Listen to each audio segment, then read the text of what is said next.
Let's talk about the obsession that American women have with looking like a mannequin in the name of youth. Like an obsession with youth, an obsession with no wrinkles. Now, I look like I have no wrinkles because I actually like this camera because it doesn't show all my wrinkles. But I'm going to get closer to that because I want you to see that I actually have wrinkles. I'm 63, I've never done Botox, and I have a lot of wrinkles, which you will see if I get closer. All through here, here, here. I have like, what do they call them? Jowls or whatever. Here, circles under the eye thing. Like it's not super bad, but I definitely don't look like, oh, and I have a Persian nose, you know. I definitely don't look like whatever. I don't know what they do. They do this. Anyway, all these people in Hollywood are like doing so much plastic surgery, and everyone's talking about Kris Jenner's latest one. The Kardashians are just very toxic, bad people. So I don't hold them up as any kind of role models. But it is kind of in the news. We know that Speaker of the House, Nancy Pelosi, former Speaker of the House, she had a lot of plastic surgery. And a lot of these women now are basically just looking the same. Nicole Kidman has had so much plastic surgery that she can't really do any character acting anymore, because part of character acting and what people want to see is they want to see the fine muscles in our face move. That is an extension of our humanity. It shows like how we feel, it shows expression. But when you're just like this, you can't express anything, you can't emote. When people can't emote, I get a creepy feeling around them because I can't tell what you're thinking and what you're feeling. And a way that I really connect and feel around people has to do with what I read in their face. Maybe it's more so for women than men, because women are, I think we're just a lot more attuned to reading faces. So like for a guy, I don't care how good his body is. I look at his face first. Is this a person that is like, is this like a healthy looking relationship type of guy? Is he safe? Is he strong and calm? Like there's so much we can read on the face. You lose all that when you do Botox and you do all this. And this is not a trend with the European women. If you look at the European presidential candidates or the leaders of the European Union, they're women in their 40s, 50s, and 60s. Angela Merkel, the current president of Italy, the EU lady. Some of these ladies are just very evil warmongers, but they have their wrinkles. Even Hillary Clinton, I know she had some work done, but it's not like so over the top. But the question, okay, so we talked about that it's more of an American thing. We talked about why I don't do it. Now, why don't I do it? Why don't I do it? I just think it's psychotic. It's weird. It's cringe to me. It's very cringe. It's like getting fake breasts. I don't like that either. It's like getting fake butts. And then I see on TV all the time, most of the women on TV now have hair extensions. They don't even have their real hair. They have fake hair. Now, this is my real hair, and you can tell it's real hair because my hairstylist told me you can always tell someone has real hair because behind their ears there's nothing, okay? Because your hair doesn't grow from here. So see, hair grows from here and then here.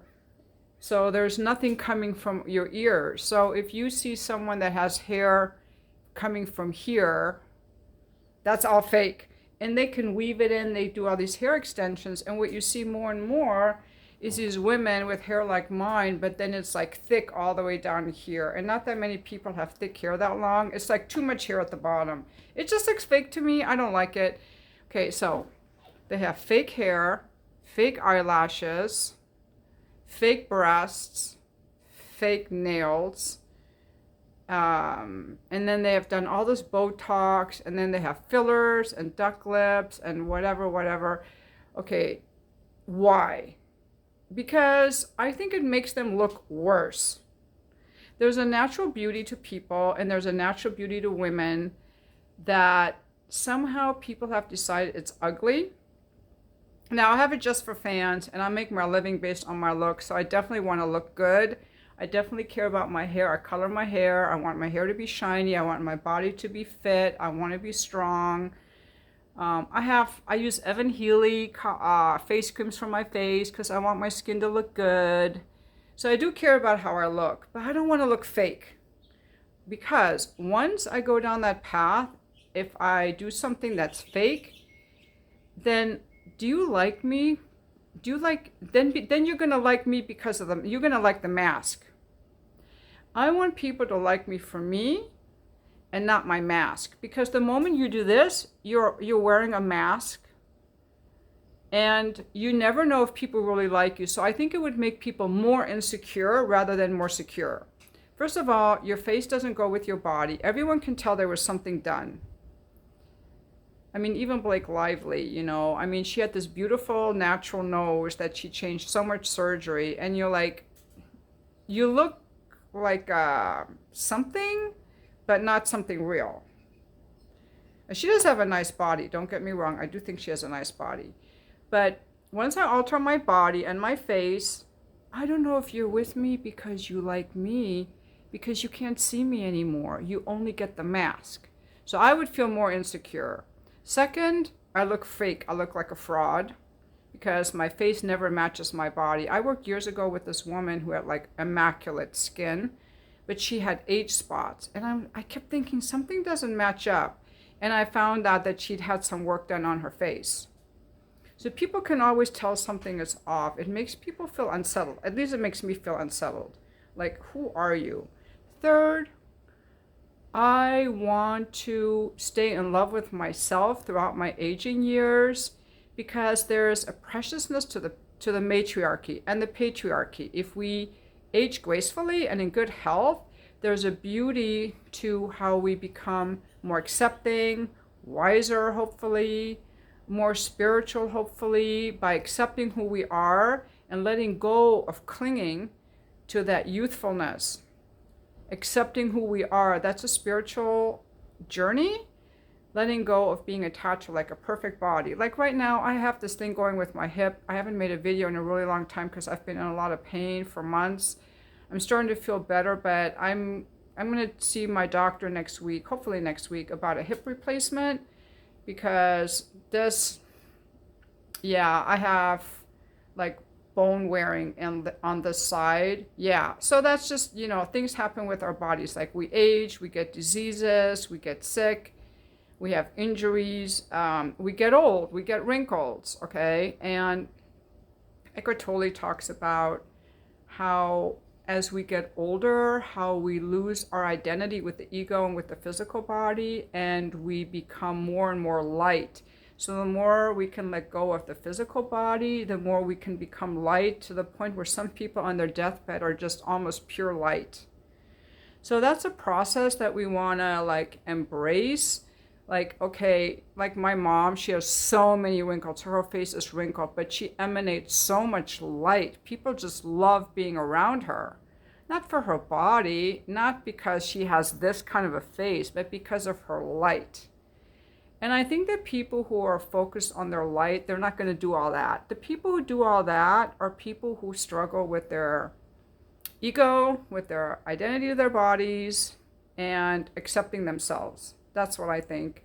Not that I don't have an ego, I certainly do, but it's more about accepting ourselves. And since I do make my money off my looks, and some of you might think I'm ugly, so obviously you're not paying me.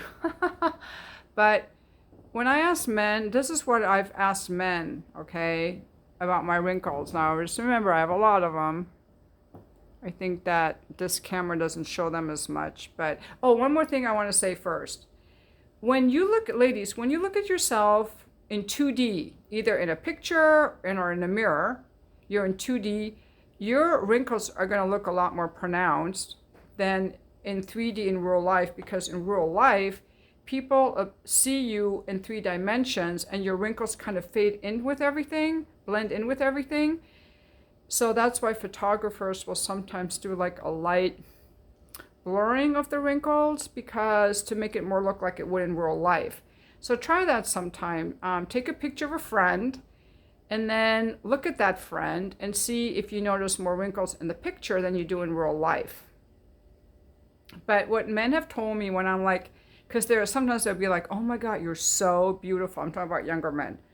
You're so beautiful. And I say, but what about my wrinkles? Because I mean, I'm influenced by the society too, right? What they think about the wrinkles. And they either say, I love your wrinkles on you. Your wrinkles look great on you. What wrinkles? Oh, I love wrinkles. Some people love wrinkles, or they think wrinkles round out the personality. Just some people like a natural nose. And like lately, the more all these women on TV, like the people I watch on YouTube or, you know, the newscasters, they've done a lot of work. Like even the lady who does the breaking points, she's got fake hair. She's done a bunch of stuff. They've all done a lot of stuff. And when I see a woman who looks natural with like a real nose that's like not like a turned up little nose, I'm like so delighted in seeing her. Like, wow, like a real person. It's almost like the aliens have left. Everyone's starting to look alike, look like an alien. And what women don't realize is that men find us attractive. Now, some men prefer younger women, don't get me wrong, but there's nothing ugly about a woman who's aging. There's a beauty. It's just a different kind of beauty. The same way that grape juice is different from wine. But I don't know how to help women who are struggling with it. I guess they would just have to think how a man thinks. See, men have a distorted body image too. Women have a distorted body image for sure, because they're doing all the surgery because they think they're ugly the way they are. They don't realize that men find us beautiful in our natural state. The same way that men have false body image about their muscles. When I tell a man how attractive he is, how strong he is, he has trouble believing me, I think, because most of them think that they should look like Rocky or the Hulk.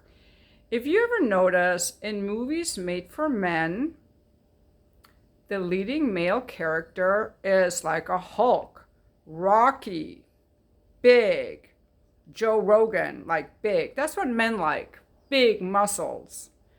A lot of these guys look like Dorito chips. They got spindly little legs and they just look weird. Women don't really like all that bulk, like Arnold Schwarzenegger, but men think we like it, so they do all this work on their upper body to get really strong, to look good and strong. Instead of just having a healthy physique that comes from just like running or playing basketball or tennis or racquetball or cycling or pull-ups, you know, like a natural healthy physique, they get themselves all distorted and do all that bulking up in their arms, and now they look like a Dorito chip. And women look just as crazy when they do all that stuff with their face and their breasts. Like, you just look weird. So I think that women just have a distorted image of their body. I even used to really admire Princess Kate, but she's gone rogue too with her fake hair. I do not like her fake hair. I think she ruined it when she added all that fake hair, because now she's no longer someone I look up to. She's someone who's succumbed and become rogue. It's getting super hot in here. Oh my God, I gotta take this off. Okay, I better end this video. It's May in San Diego, June in San Diego, and usually this is like the coolest time of year, but I had my oven on, so it's like getting kind of hot in here, but it's been like in the 60s this whole time, so like super nice. I think if people want to feel happy with themselves, I think they have to go on an inside journey and question their limiting beliefs and what makes them actually feel good. Like for me, it's eating well, a good night's sleep, a hard morning workout, like staying connected to my body, trying to always work on something in myself, like how can I respond positively in this situation? How can I respond lovingly in this situation? It's more like an inside stuff. It's not about Money is not going to make you happier. Once you have a certain amount, anymore is not going to increase your joy level. It's not. It's just going to feed your ego. Doing all this, it's not going to make you happier. In fact, I had a friend who did this facelift, really well done job when she was like, I think she was like 60 when she did it. Really, really good job. And she thought, oh yeah, you know, I'm divorced. I'm going to get this facelift. I'm going to look really good, ready for dating. And she met this guy, but she had so many personal issues that he ended up dumping her, facelift or not. And I don't think she's dating anyone now. It doesn't help you get people. It doesn't make you more attractive. I think what makes people attractive is who they are on the inside and taking good care of their body. I have seen some beautiful women with gray hair, chubby women, women who just feel good in their body. And that's what comes across. Women who feel good in their body, who are happy with who they are. That's what comes across. Good health. Good health, a good attitude. And Hollywood is a very toxic, broken place. Just look at Blake Lively and Ryan Reynolds. If you see the evil people that they are and all the dirt that they're doing to Justin Baldoni, you look at the P. Diddy trial and all the people who were quiet. You look at how they try to control people and extricate money from them. Like, there's so many bad people in the world. You do not, ladies, you do not have to do all that stuff to your face to be beautiful. I think you have to take good care of your skin, look healthy by living a healthy lifestyle. Get enough sleep, get some exercise, get some fresh air, eat foods close to the earth. And, you know, if you have like any emotional drama or any inner pain, find a place to deal with that, either in church, a 12-step group, a therapist, some spiritual practice, some way to get to feed your soul. But you know, what is the advice you have? I'm curious what men think about women doing all that work on themselves. Can you tell? Do you like it or not like it? And also, women, would you ever do any work on yourself? Why or why not? Why do you think it's an American thing and not a European thing? Like, anyway, I'll be back for the comments. Thank you for watching my video.